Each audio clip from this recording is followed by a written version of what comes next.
TS top 9 news చూద్దాం.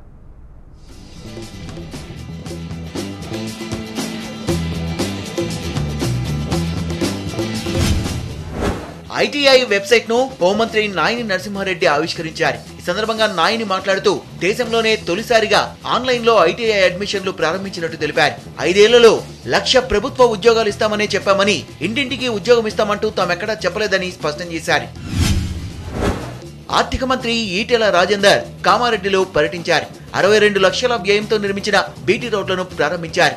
Private ఆసుపత్రిని ప్రారంభించారు. పట్టణ టీఆర్ఎస్ కార్యకర్తల సమావేశానికి ముఖ్య అతిథిగా హాజరయ్యారు. ప్రభుత్వం చేస్తున్న అభివృద్ధి కార్యక్రమాలు, సంక్షేమ పథకాల్ని ప్రజల్లోకి తీసుకెళ్లాలని సూచించారు. నల్గొండలో జరిగిన సిపిఐ జిల్లా సమగ్రాభివృద్ధి సదస్సులో పొలిటికల్ జేఏసీ చైర్మన్ కోదండరాం పాల్గొన్నారు.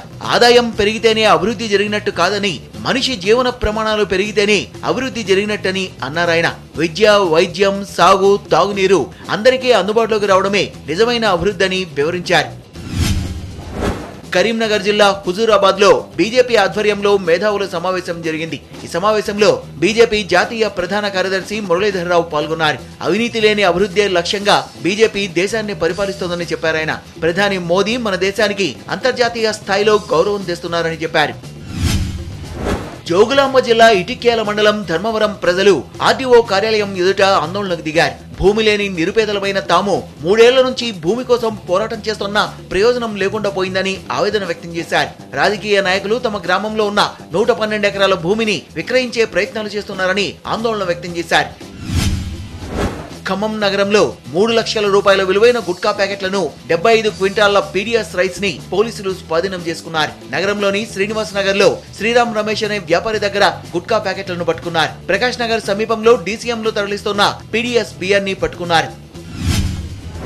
ఖమ్మం రామచంద్రయ్య నగర్ లో ఉన్న విష్ణు ప్రొడక్ట్స్ లో పోలీసులు తనిఖీలు నిర్వహించారు. ఈ సంస్థ ఎలాంటి అనుమతులు లేకుండా, నాణ్యత ప్రమాణాలు పాటించకుండా చిన్నపిల్లలు తినే ఆహార పదార్థాలని తయారు చేస్తోందనే ఆరోపణలున్నాయి. తనిఖీలు జరిపిన పోలీసులు శాంపిల్స్ తీసుకుని ఆహార తనిఖీ అధికారులకు అందించారు. ఒంటరిగా వెళ్తున్న వ్యక్తుల్ని టార్గెట్ చేసుకుని దారి దోపిడీలకు పాల్పడుతున్న యువకుల్ని మాదాపూర్ జోన్ పోలీసులు అరెస్ట్ చేశారు. నిందితుల దగ్గర నుంచి క్వాలిస్ వాహనం, మొబైల్ ఫోన్లు, నగదు స్వాధీనం చేసుకున్నారు. కొద్ది రోజుల క్రితం మాదాపూర్ పెట్రోల్ బంక్ లో పెట్రోల్ పోయించుకుని దోపిడీకి పాల్పడింది ఈ ముఠానే.